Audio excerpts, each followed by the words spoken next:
Asana muka wa akum ngahormat aku ngawarufatu. Assalamualaikum warahmatullahi wabarakatuh. Daya narasaan wantun upami ngagosok kulat aya babasaan pantun jang jalmi nu osok salat bieu haji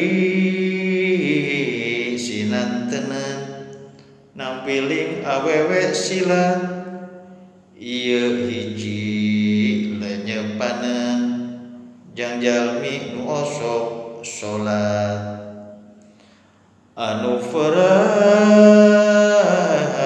kekemotan memesotan ngadaladar hayu gerah remotan ame jantan salaladar salaladar huya kawangku kulima waktuna sholatmu fardu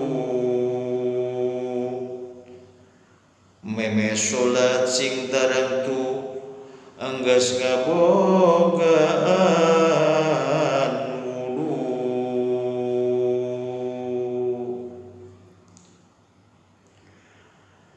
urang kudu sing ngaraksa mari gawe sholat isya komo kanura rumasa umurna enggeus dewasa ulah ngarasa raripu mari lapas sholat subuh pigawe kalawan patuh sanajan sabari tunduh ulah rek diulur-ulur tanjarkeun tepancur karasan teku batur mun pae nalian kubur poma ulah kasalasan pek tanjarkeun salat asar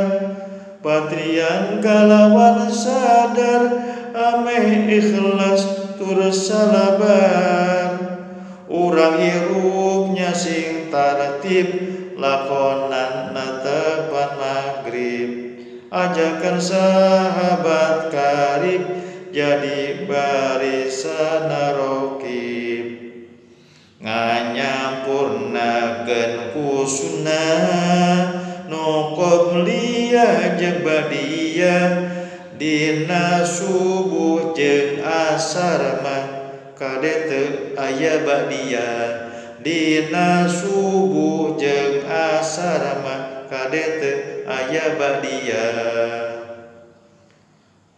Wabillahil hidayah wa taufiq wallahul muwaffiq ila aqwamit thoriq.